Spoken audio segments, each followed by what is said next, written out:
بدون شک رمضان ماه عزیز و بزرگی است. پس ماهی به این عظمت و بزرگی حق این را دارد که ما عظمتش را درک و احترامش را نگه داریم. حق این را دارد که او را گرامی بداریم و اکرام کنیم، روزهایش را روزه بگیریم و در حالی که روزه هستیم با جدیت تمام به فعالیت‌های مباح و مجازی که خداوند اجازه داده بپردازیم.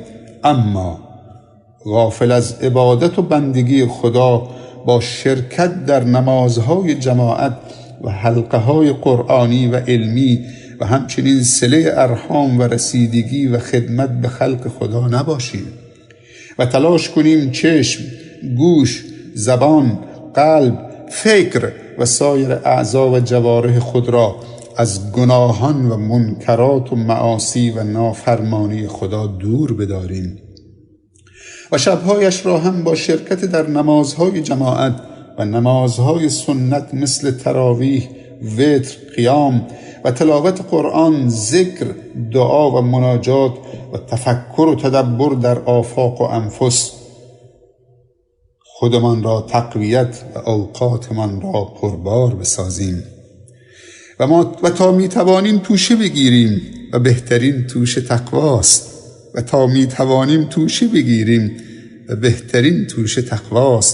خداوند تبارک و تعالی می فرمایند و تزودوا فإن خیر الزاد التقوی، و توشه بگیرید پس بهترین توشه تقواست.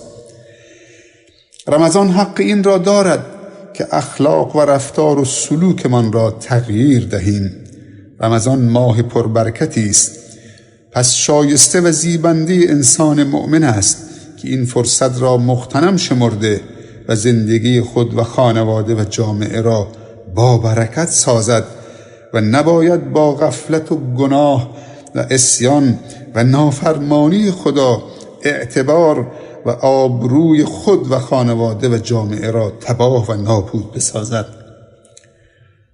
ثانیه ها، دقیقه ها، بلکه ساعت ها مثل باد می گذرند و دیگر هرگز بر نخواهند گشت و زمان هم برای ما و به خاطر ما توقف نمی کند. در حقیقت این عمر ماست که سپری می شود و هر روز که می گذرد ما را به اجلمان نزدیکتر و نزدیکتر می کند. شب و روز در ما کار می کنند، پس ما هم باید زرنگ و هوشیار باشیم و در شب و روز کار کنیم و از خداوند مدد بخواهیم. حکیم عرب می گوید الوقت کالسیف ان لم تقطعه قطعک. وقت چون شمشیر است، اگر اون را قطع نکردی تو را قطع خواهد کرد. خداوند خورشید و ماه و شب و روز را در پی هم قرار داده تا اگر بندی بخواهد ذکر و شکر خدا کند برایش میسر باشد. خداوند تبارک و تعالی در سوره فرقان به این معانی اشاره می کنند و می فرمایند و هو الذی جعل اللیل و النهار خلفة لمن اراد ان یذکر او اراد شکورا. پس تا زمان هست فرصت هست، اما زمان تنها هم کافی نیست. باید در کنار زمان سلامت و عافیت هم باشد تا زمان کارساز شود. پیامبر صلی الله علیه و سلم در حدیثی می فرمایند نعمتان مغبون فیهما کثیر من الناس الصحة و الفراغ. دو نعمت هست که خیلی از مردم از این دو نعمت خسران و زیان می بینند: سلامتی و فراغت.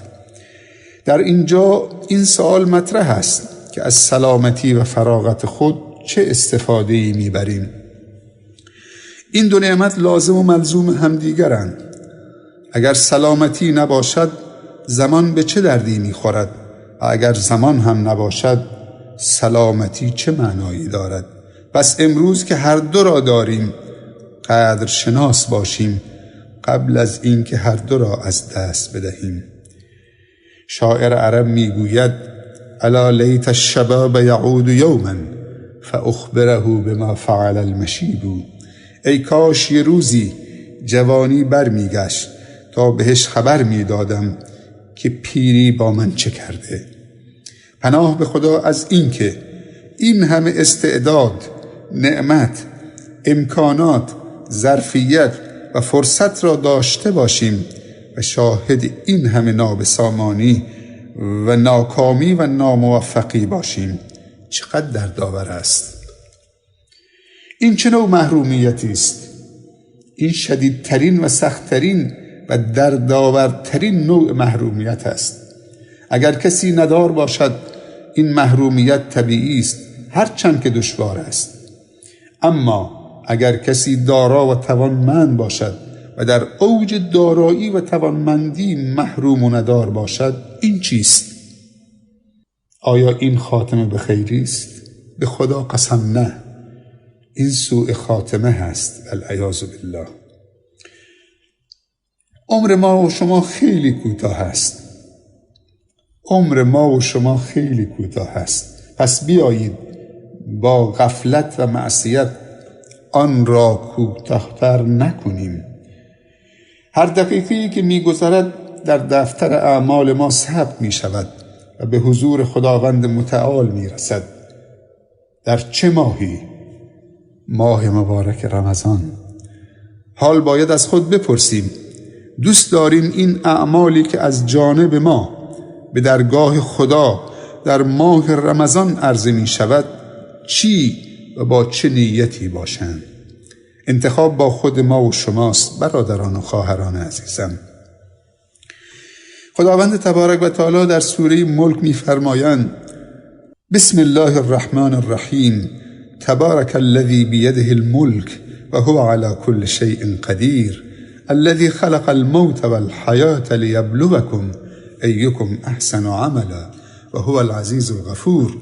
خداوند متعال در این آیات بیان می کنند که هدف از خلقت مرگ و زندگی ابتلا و امتحان است که کدام یک از ما و شما نیکوترین و بهترین عمل را انجام می دهیم.